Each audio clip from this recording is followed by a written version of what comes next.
Good afternoon, everybody. Hopefully you are super excited to join us on a Thursday afternoon as we talk about global insights in the workplace.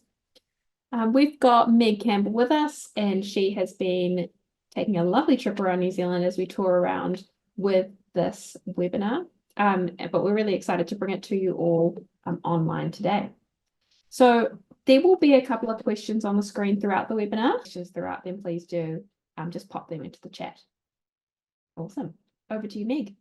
All right. Well, hopefully everyone can hear us. Obviously, place a little comment in the chat if you can't, but very excited to be here with you all today and excited to share some insights and some ideas with you all today. So we have a lot of fun stuff going on. So if you want to click to the next slide, Val, we can get folks to understand the topics for today. Cool. All right, so we're going to talk a little bit about the state of the world. We're going to talk a little bit about workplace evolution, which we are liking to call more of an iteration of the workplace, right? And how it, some of the old ways of thinking and designing actually still truly support the modern day worker.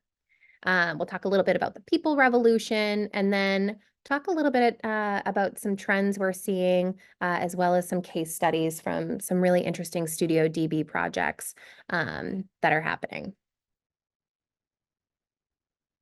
Awesome. So let's get right into it. And I love starting with this quote. We're in this moment in history of work where we are nowhere near where we were, and we're nowhere near where we're going to end up. I like sitting with that, right? Because for me, this feels very hopeful. A system that wasn't working well even prior to the pandemic should be behind us. We should be putting in the hard work now. We should be asking the right questions to really get work and workplace back to a place that's inclusive and it supports the modern day workers and the modern day people. Simple, right? Well, not so simple, especially when you start reading some of the really interesting highlights and headlines that you may be seeing around the globe. So let's chat some headlines. So from a global perspective, here are a few, right? Return to office is a $1.3 trillion problem few have figured out. This was actually a number that McKinsey came out with, basically stating that pandemic shifts could erase 1.3 trillion of real estate value in big cities by 2030.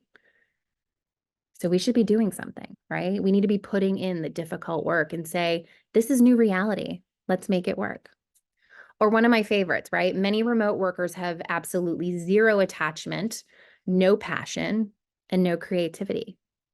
Again, from one of the most creative and recognizable brands that I've actually worked with back in the States, and they really are quite wonderful and actually do have a hybrid working policy that does work.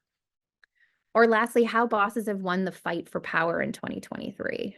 This headline in 2022 was employees have won the fight for power. So why is there even a struggle happening?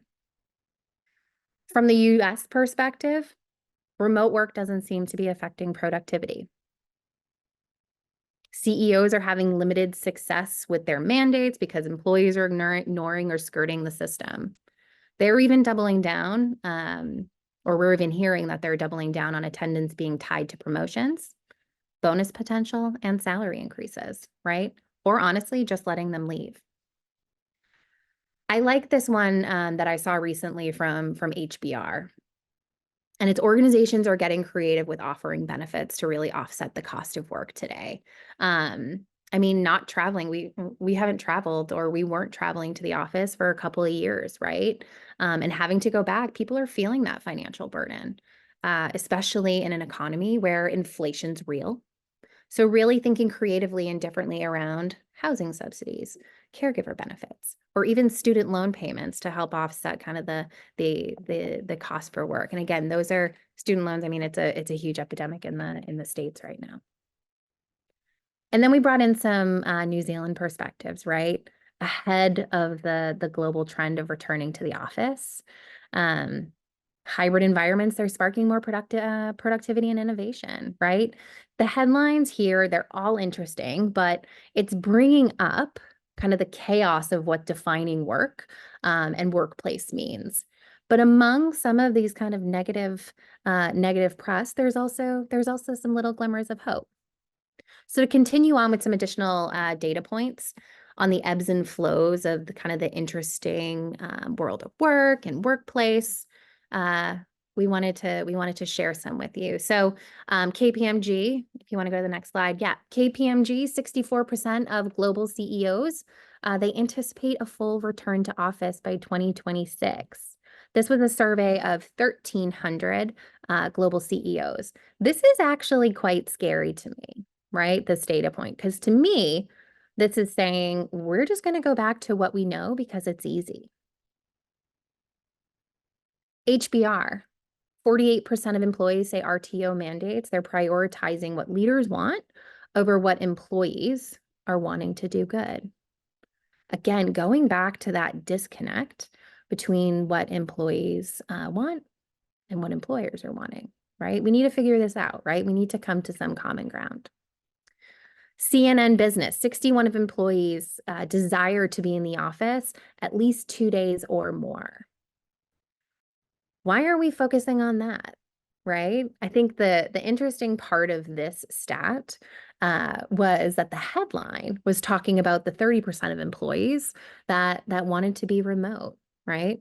It was interesting. I was having a conversation with a global real estate leader, and they were saying just that. They said, hey, we know that there are going to be individuals that are going to be working remote. We know that there are going to be individuals that don't necessarily want to come into the office every day. So we're going to start focusing on the folks that do want to be there, that do want to be a part of our in-person culture, and really give them the really optimal and beautiful experience of being in the office where they feel supported and feel connected with their organization and colleagues. The last bit of research was actually a little bit of research that my company back in the States had done. And we were really keen on understanding what the expectations were of undergrads, right? Folks coming out of school and entering into the workplace. So this interesting little data point, so 1 in 3 undergraduate students would not accept a job offer from a company that did not have an office or access to an office. Again, when you start to think of their experience in college, they were isolated, right?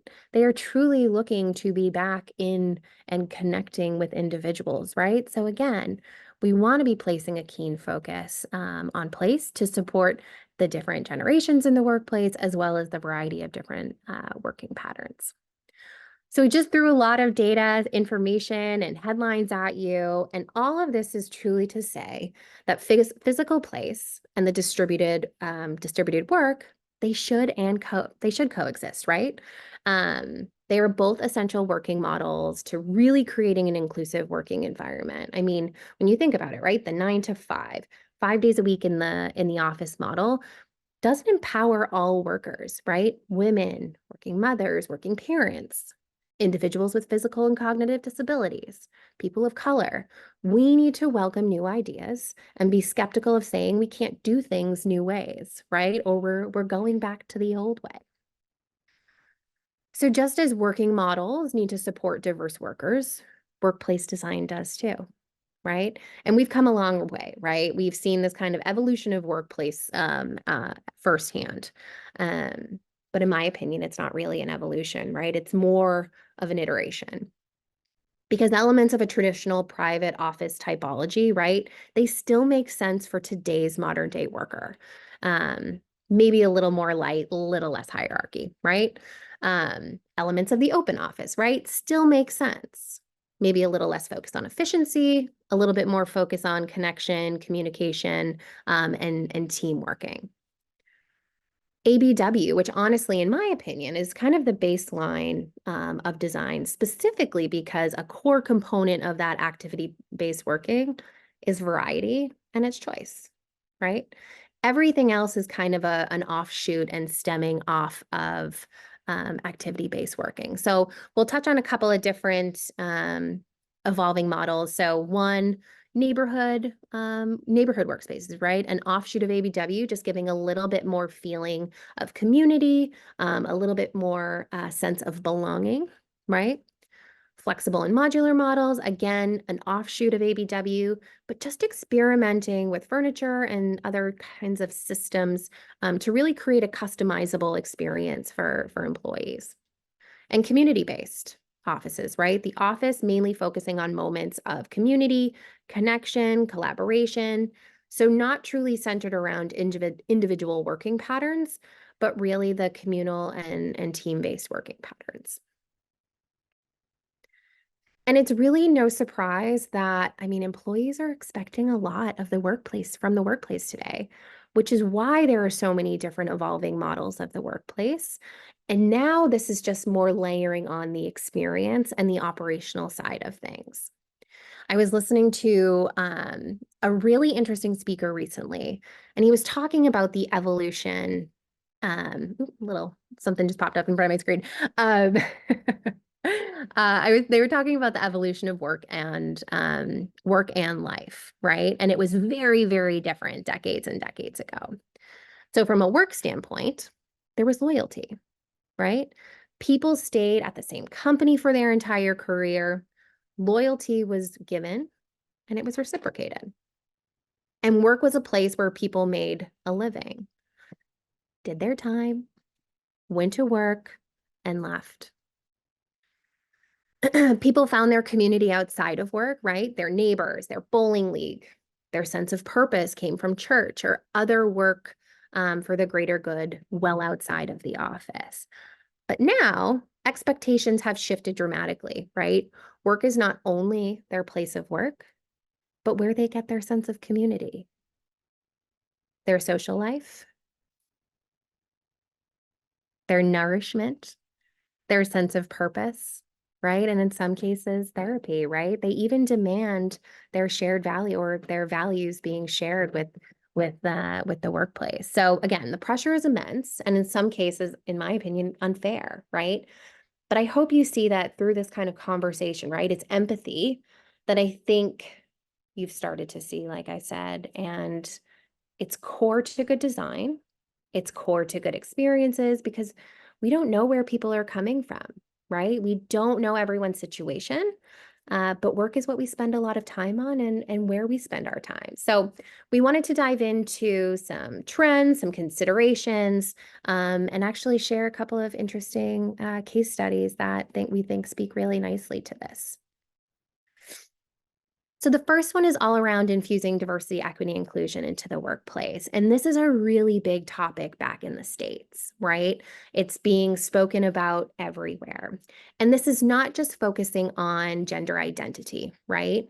Which, I mean, there are ways to support non-binary and gender fluid individuals in the workplace, specifically around flexible restrooms, right? That alleviate anxiety and discomfort, and making individuals feel safe, right? Psychologically safe is so critical for people today. We think about neurodivergent individuals, right? Including elements of biophilia in the workplace, designing for decompression and wellness rooms, and even thinking about spaces that are tucked away off of the main circulation path or away from the main workplace for people to go and have moments of respite, right? Mental health, right? Stress is real. It's a real condition on the rise. So thinking about, again, wellness rooms, access to healthy foods, right? And even thinking about low tech areas that really can kind of support, again, kind of getting away and shutting off from some of the distractions.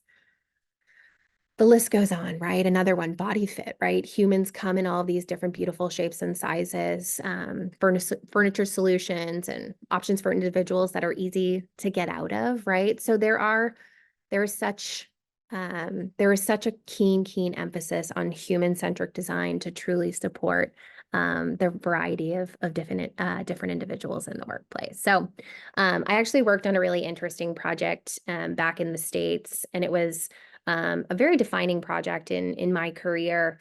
And the star of the show was the strategic engagement that went on that actually was able to develop the core strategy and the core principles and really infusing inclusive design into the workplace.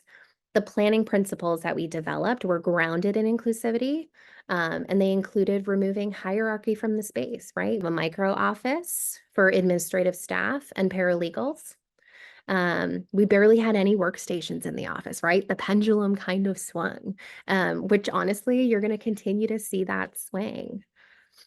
We wanted to provide the equal access to heads down space for individuals because we knew that the working patterns of the administrative staff and the paralegals, they needed that space to be able to truly do their best work. The concepts that Meg was talking about really remind me of a project that we worked on recently at Studio DB called AJ Park. AJ Park are a legal firm, and at the time that we were engaged, they had perimeter offices for everybody. So all of the lawyers and the admin staff worked in the core of the building where they had quite limited access to light. And part of the brief for this project was to really provide equitable workspaces. So we challenged the space plan. We created offices where they were all the same size. None of them were on the perimeter, and there were also little micro offices or focus rooms where the admin staff could get equal opportunity to that focus type work that the lawyers did. So I think this was a really successful project, and it's definitely helped with the ways of working and sort of providing different opportunities for everybody in the workspace. All right. The next one is all around celebrating the diversity of employees and their work modes, right? We know that people learn and work differently, right? They need or require different things to be productive and comfortable inside the workplace and outside the workplace, right? So creating zones for distraction-free work, right? Offering places that harness team energy, that really drive creativity, creating spaces that celebrate mentorship, right? Fostering opportunities to build culture, social connections, and even providing purposeful spaces for moments of respite, right? And that encourage relaxation and rest because people need rest too, right? Awesome. So some of these principles were really core to the project Roche. So this is an office in the Auckland CBD, actually more in Newmarket. But Roche is a global pharmaceutical company, and all day, every day, they're collaborating with different offices across the globe. So when we got on board with this project, they knew that the purpose of their office had really changed. They truly embrace hybrid working, and the office wasn't really a space to come and do your focus work or come and do your calls with different people across the globe. They wanted their space to be a real hub for creativity, a real hub for connection. And sort of by flipping what the workplace is for most people on its head, it really did challenge us to think about different ways to lay out the footprint, where I think about 80% of the layout was dedicated to collaboration spaces, lots of technology, big screens, all about getting the team together and being able to connect with people at home and across the globe really organically. There definitely was some deep focus zones at the back. So this project had sort of close to 10 focus rooms. It had a nice deep work zone at the back. We had gender neutral bathrooms, wellness spaces, decompression spaces. So I think this is a really good example of sort of challenging what the workplace is and sort of putting wellness and your people at the heart of it, which is great to see in New Zealand. And then the last consideration really is all around change management, right? It's the foundation of what we build projects on, and it truly shouldn't be an afterthought, right? It's truly inherent in the way that we should be working. We believe that it's an inclusive and experiential process and framework, right? And it crosses all different verticals within an organization and extremely bespoke to an organization, right? I think these two first words are so important, right? Inclusive from the perspective that people learn and absorb information differently. People like to engage in different ways, and people need different things to feel comfortable and thrive, right? And experiential in the fact that it's okay to change course. It's okay to learn and shift and pivot. It shouldn't be a linear process, although it could oftentimes. So No, this concept really reminded me of the work that we did for T&G. And at the time, T&G were moving their staff from 3 different sites that were connected to warehousing and were quite different. People had their own offices, their own desks, to a head office in Auckland, where they were bringing people from different teams and real different work functions together. So for this project, change management was critical, and it really was as big as the design.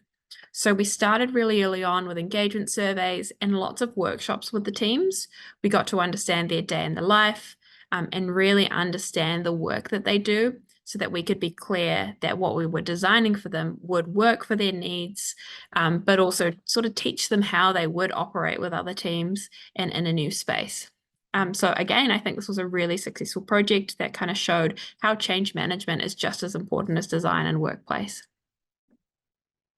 we're going to leave you with one last thing, right? Companies are always asking me, and honestly other design firms too, and I'm sure Kristie as well, right? What's the newest amenity that they need to be thinking about in their space? What should we be providing our people, right?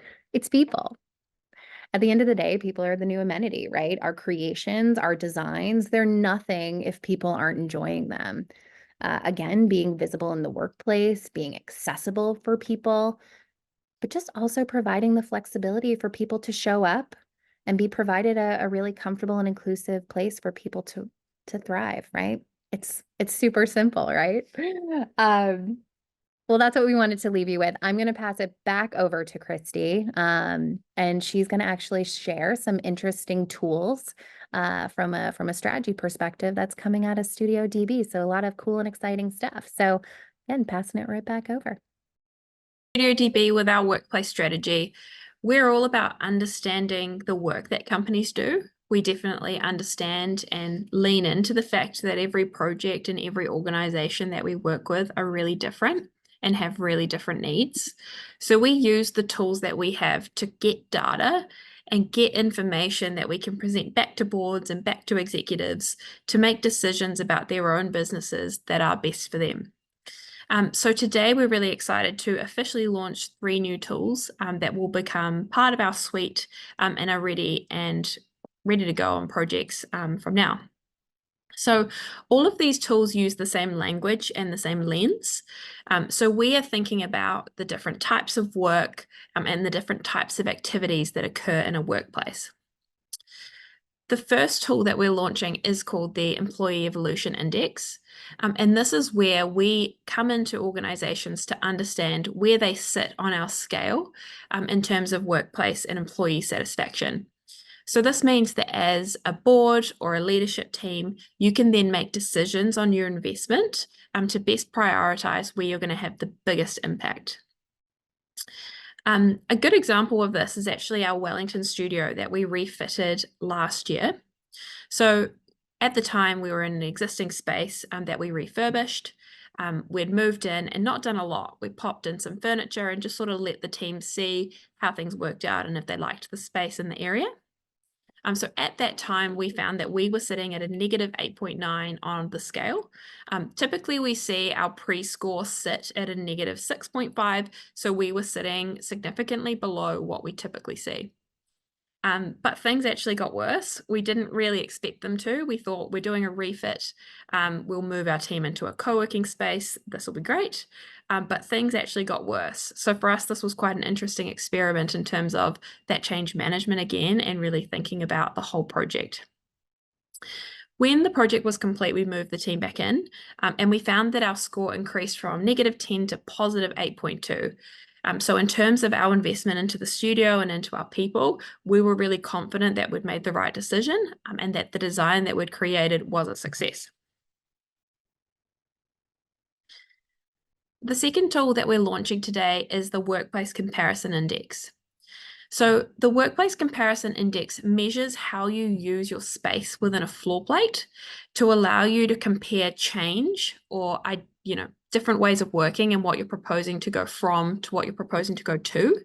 It also means that if you're weighing up different property options, you can quickly compare how buildings stack up against each other and what the pros and cons of different buildings might be.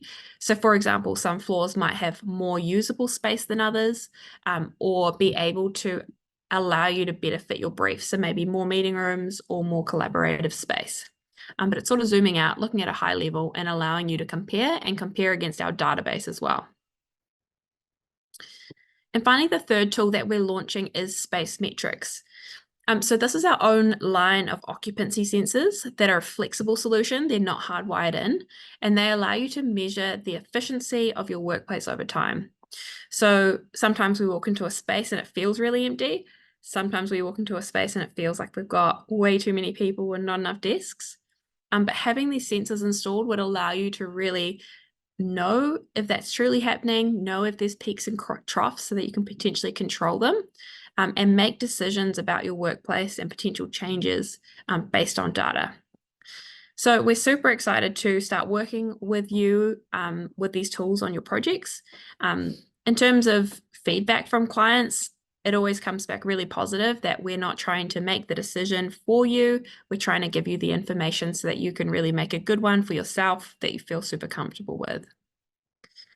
So yeah, thank you so much for joining today. Thank you for coming down, Meg. It's been awesome to have you in the country and sort of touring around with us as we wrap up today. But hopefully everybody got something out of today. It's great to think about some new ideas and what the future of work looks like. Thanks.